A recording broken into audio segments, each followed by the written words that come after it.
certaines personnes dont je fais partie pensent que les rêves peuvent transformer le monde. Moi, je rêve depuis que je suis tout petit, je n'ai jamais arrêté de rêver. Et je rêve toujours aujourd'hui. C'est le rêve qui vous permet d'entreprendre. Je ne suis pas, contrairement à ce que pense Michel, un spécialiste de l'hôtellerie. Je suis encore moins un spécialiste de l'immobilier. Moi, je suis un voyageur. Quand je suis allé voir mon père, après avoir fait mon master d'économie, et me destiner à une carrière politique, pour lui dire que finalement, j'allais prendre n'importe quel job qui allait me permettre de voyager, mon père est tombé des nues. Et ça fait donc 40 ans, et il y a 40 ans que je voyage à travers le monde, et c'est ça qui m'a maintenu jeune et plein de passion. Voilà, donc je suis un voyageur et un citoyen du monde. Je ne suis pas un spécialiste. D'ailleurs, j'ai horreur des spécialistes, donc je vous le dire. Ne devenez pas spécialiste. Et quand je lis, je préfère lire Pierre Loti que les manuels de gestion. Je vous conseille la même chose pour ceux qui sont en train d'apprendre. Voilà. Pour moi, le rêve et la réalité n'arrêtent pas de se croiser. Et c'est cette croyance-là qui fait que... Et le voyage vous permet de rêver. Donc c'est cette croyance qui fait que, effectivement, j'ai beaucoup voyagé. Alors on va parler, je vous propose ce soir de partager avec vous deux ou trois thèmes. Le premier, c'est en fait, parce que peu de personnes, même qui sont dans le tourisme, connaissent l'histoire du tourisme. Donc ce que je voudrais, c'est revenir en arrière, mais très très loin, pour passer quelques siècles en revue et comment le tourisme a évolué pendant ces siècles. Rapidement, hein, Michel, pas avoir peur, hein, on va pas y passer des heures. Ensuite, je vais vous parler de ce qu'on appelle de méga-trends, de tendances, mais alors pas dans le tourisme, de tendances très très générales, et qui bien évidemment ont une influence profonde sur le comportement des individus, en général, et bien évidemment dans le domaine du tourisme. Et ensuite, je vous expliquerai comment nous, sur ces tendances, nous essayons de créer des nouvelles activités un peu provocatrices, ce qu'on appelle aux États-Unis disruptives, que les grands groupes, en général, ont beaucoup de mal à lancer parce qu'ils ont peur, parfois à raison, surtout quand ils sont cotés en bourse, parce qu'ils ont peur de lancer des activités qui peuvent cannibaliser leur activité principale. Voilà, donc c'est le dernier thème que l'on abordera ce soir. Alors, le voyage. Depuis le début de la civilisation, l'homme a rêvé de découverte. Que vous parliez de Magellan à Livingstone, de Icare à Neil Armstrong, tous ces gens-là voulaient découvrir le monde ou l'univers.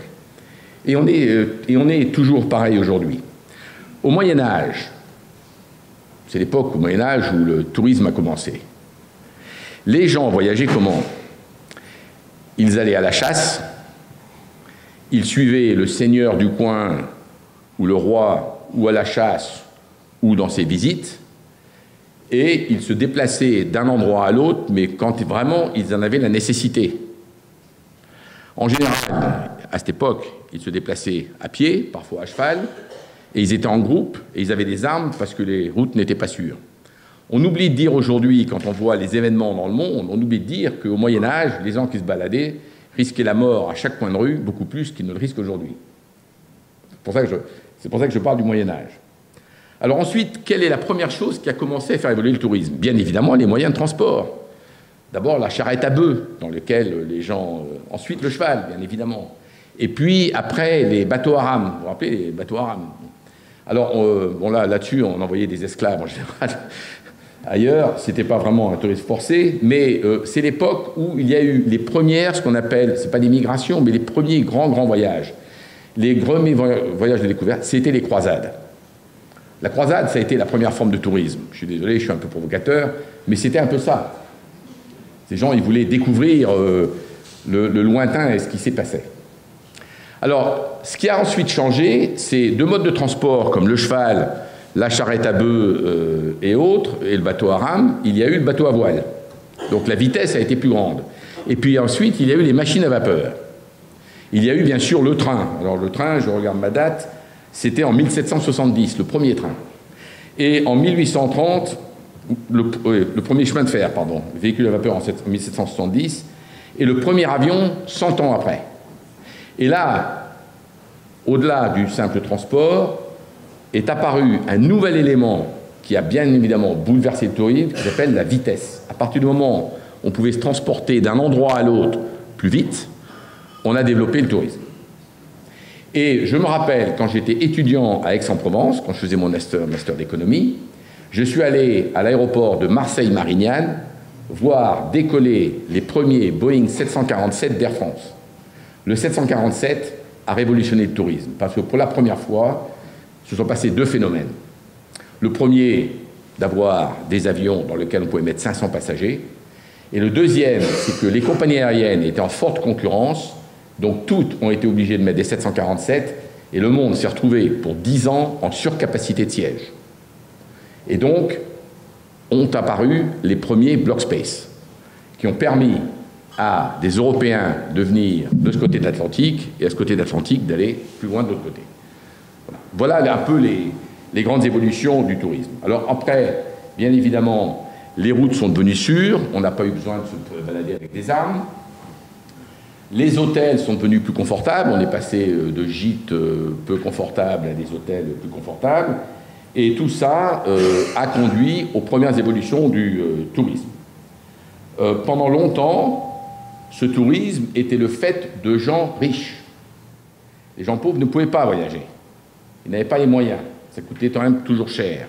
Et l'exemple le plus élaboré de ce premier tourisme de luxe, donc pour gens riches, est le train Orient Express. Le train d'Orient Express n'a pas été créé pour promener des gens, pas pour promener, pour transporter des gens d'Angleterre ou de France jusqu'en Orient. Il a été créé pour des riches aristocrates anglais, russes, des hommes d'affaires belges, des autres hommes d'affaires français, des belles princesses indiennes qui se promenaient dans ce train dans leur niveau de confort comme s'ils étaient à la maison et en profitaient pour voir dérouler des paysages différents. C'est ce qu'on appelait la découverte. Alors, le père, maintenant, du tourisme de masse moderne. Si je vous posais la question, savez-vous qui c'est? Michel? Thomas Cook, exactement. Thomas Cook. Alors, comment il a commencé, Thomas Cook? Il organisait des pique-niques de Londres, je pense, vers la campagne. Exactement. Et le premier qu'il a fait, je vais vous donner les chiffres exacts, il a réuni un groupe de 570 personnes, il a loué 570 places de train pour emmener une campagne, des gens qui faisaient partie d'une campagne de tempérance de Leicester à Loughborough, à 18 miles de Leicester. Donc voilà le père du tourisme moderne. Ensuite, on est arrivé au complexe touristique. Alors je vais poser une autre question à Michel. Quel a été le premier complexe touristique créé en Europe? Ça a été créé en Europe.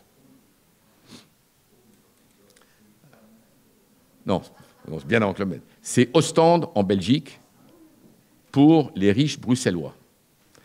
Dans la foulée, en imitant, les Français ont créé Boulogne-sur-Mer pour les Parisiens, puis Deauville. Et quel a été le premier Américain qui a imité ça aux États-Unis? Atlantic City, New Jersey. Ouais. Bon, ça a changé depuis, hein, mais voilà. Et alors, il y a un monsieur qui a été un promoteur, je ne me souviens plus de son nom, mais une histoire fascinante, c'est un Canadien qui était propriétaire d'une ligne de chemin de fer et qui a fait une ligne de chemin de fer, si je me souviens bien, entre Toronto et Lake Louise, avec l'hôtel Lake Louise, pour aller passer des week-ends.